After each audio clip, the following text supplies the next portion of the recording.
नमस्कार, मैं ऋषिका सिंह परिहार आज एमपी न्यूज़ के अपडेट सेगमेंट न्यूज़ रूम में आप सभी का स्वागत करती हूं। हमारे न्यूज़ रूम में चल रही तमाम बड़ी अपडेट्स को हम दर्शकों तक पहुंचाते हैं, तो आइए पकड़ते हैं अपनी अपडेट्स की रफ्तार को और बढ़ते हैं अपनी पहली अपडेट की ओर, जहां सीएम मोहन यादव ने किसानों को लेकर के कुछ नए बड़े ऐलान किए हैं। क्या कुछ नए फैसले हैं, आइए जानते हैं हमारी सहयोगी पायल जी से। क्या अपडेट है पायल? हाल ही में मध्य प्रदेश की मोहन सरकार ने किसानों को लेकर एक बड़ा फैसला लिया है। फसलों के नुकसान को लेकर मध्य प्रदेश के मुख्यमंत्री डॉक्टर मोहन यादव ने ये ऐलान किया है कि अब हर पंचायत में पटवारी के साथ एक वॉलेंटियर भी तैनात किया जाएगा।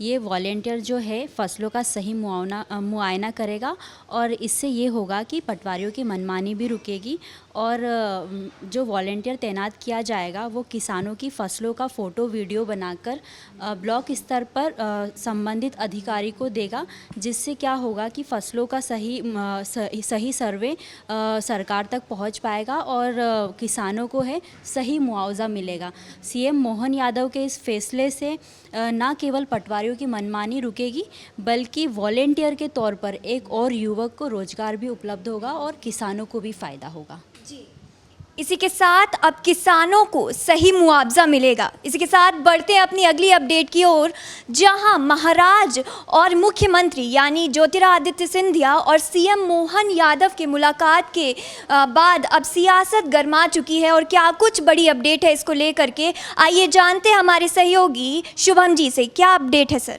जी देखिए, केंद्रीय दूरसंचार मंत्री ज्योतिरादित्य सिंधिया अपने एक दिवसीय दौरे पर राजधानी भोपाल पहुंचे हैं और वहां उन्होंने सीएम से मुलाकात भी की है और उन्होंने ग्वालियर चंबल क्षेत्र की जो विकास परियोजनाएं हैं उनके लिए विस्तृत तौर पर सीएम से चर्चा की है।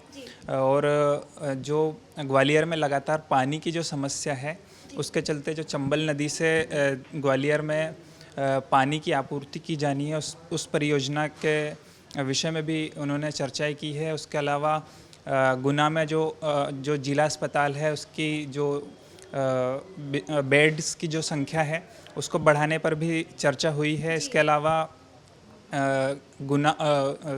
माफ़ कीजिएगा, शिवपुरी में और ग्वालियर में जो एयरपोर्ट बनने हैं उनके ऊपर भी विस्तृत तौर पर सीएम से ज्योतिरादित्य सिंधिया ने चर्चा की है। इसके अलावा जो अशोक नगर में वहाँ पर एक विकास परियोजना है उसके बारे में भी ज्योतिरादित्य सिंधिया ने सीएम से चर्चा की है। वही गुना में जो है एक लाइब्रेरी बनाई जा रही है और स्टैचू बनाया जा रहा है बाबा भीमराव अंबेडकर साहब जी का, तो उसके लिए भी 12 करोड़ रुपए आवंटित किए जाने हैं, जिस पे भी विस्तृत तौर पर सीएम से चर्चा की है ज्योतिरादित्य सिंधिया ने। जी, अब देखते हैं अब उनकी ये मांग कब तक पूरी होती है। इसी के साथ बढ़ते हैं अपनी अगली अपडेट की ओर, जहां कांग्रेस पूर्व मंत्री सज्जन सिंह के बयान, क्या कुछ नया ऐलान किया है, आइए जानते हैं हमारे संवाददाता संदीप जी से। क्या कुछ बड़ी अपडेट है सर?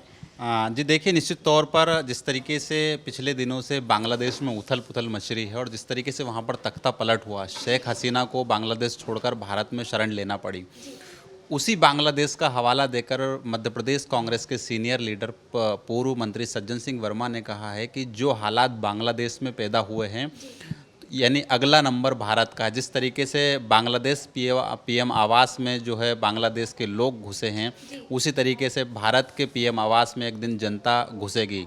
यानी कि प्रधानमंत्री नरेंद्र मोदी पर सीधा सीधा निशाना साधा गया, मोदी सरकार पर निशाना साधा गया और बांग्लादेश से जो है भारत की तुलना की गई है। तो कुल मिलाकर इस बयान ने इस कदर तूल पकड़ा कि जो है मध्य प्रदेश का सियासी पारा चढ़ गया। तमाम भारतीय जनता पार्टी के जो नेता है वो अब कांग्रेस और पूर्व मंत्री सज्जन सिंह वर्मा पर जो है आक्रामक होते नजर आए। यानी कि हम कह सकते हैं कि पूरी भारतीय जनता पार्टी जो है कांग्रेस और सज्जन सिंह वर्मा पर टूट पड़ी है। सबसे पहले बात करें कि मध्य प्रदेश बीजेपी मीडिया के जो प्रभारी है आशीष मीडिया प्रभारी है, उन्होंने जो है सज्जन सिंह वर्मा पर निशाना साधा और उन्होंने ये मांग की है कि राष्ट्रद्रोह का मुकदमा जो है सज्जन सिंह वर्मा पर दर्ज होना चाहिए। कैबिनेट मंत्री कैलाश विजयवर्गीय की बात करें तो उन्होंने सज्जन सिंह वर्मा को फ्रस्ट्रेटेड नेता करार दिया है और कहा है कि जो भारत है वो एक मजबूत नेतृत्व के हाथों में है। भारत है और प्रधानमंत्री नरेंद्र मोदी जैसे इंसान के हाथ में भारत की कमान है।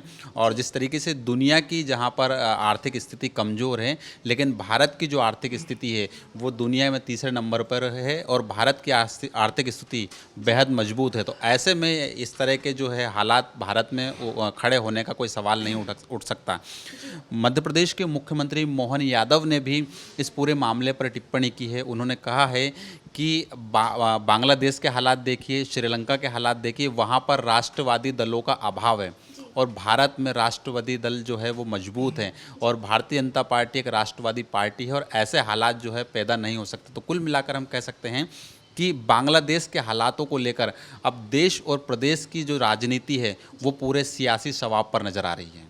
जी, यानी मंत्री जी का कहना है कि वह बांग्लादेश और इंडिया का कंपैरिजन कर रहे हैं। लेट्स मूव फॉरवर्ड और बढ़ते हैं अपनी अगली अपडेट की ओर, जहां मध्य प्रदेश में कैबिनेट मीटिंग हो चुकी है और क्या कुछ नए फैसले लिए गए हैं, आइए जानते हैं हमारे संवाददाता देव जी से। क्या अपडेट है सर?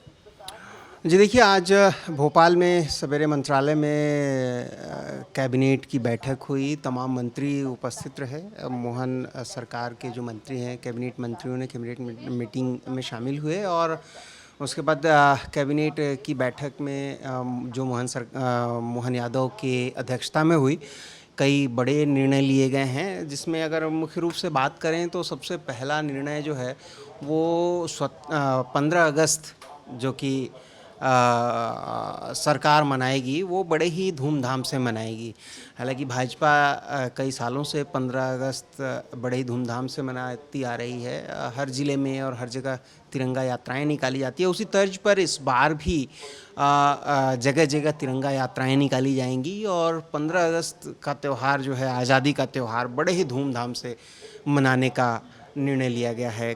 दूसरे उसकी बात करें तो लाडली बहनें आती हैं। लाडली बहनों को लेकर के भी सरकार ने फैसला किया है कि 10 तारीख को सभी लाडली बहनों के खातों में राशि ट्रांसफ़र की जाएगी, जिसमें 250 रुपये रक्षाबंधन के मिलाकर कुल जो है 1250 प्लस 250 1500 रुपये लाडली बहनों के खाते में ट्रांसफ़र किए जाएंगे। सबसे बड़ी बात ये है कि इस बार का रक्षाबंधन भी मोहन सरकार बहनों के साथ मना रही है। तो उस पर भी बात हुई कि हर ज़िले में मंत्री और भाजपा नेता लाडली बहनों के साथ रक्षाबंधन मनाएंगे, उनसे राखियां बंधवाएंगे और जगह जगह इसके लिए भाजपा कार्यक्रम करेगी। बात अगर अगले फैसले की करें तो लोकतंत्र सेनानी जो है उनको लेकर के फैसला किया गया है और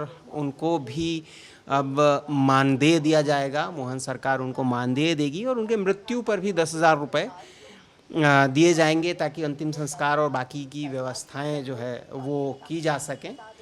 और मोहन सरकार ने अफसरों को भी चिताया है और कहा है कि जन्माष्टमी और जो रक्षाबंधन है और 15 अगस्त का त्यौहार है, ये सारे त्यौहार धूमधाम से मनाए गए हैं। कुल मिलाकर देखा जाए तो ये कैबिनेट पूरी तरीके से त्योहारों को समर्पित रही, चाहे वो आज़ादी का त्यौहार हो या हिंदुओं का त्यौहार हो।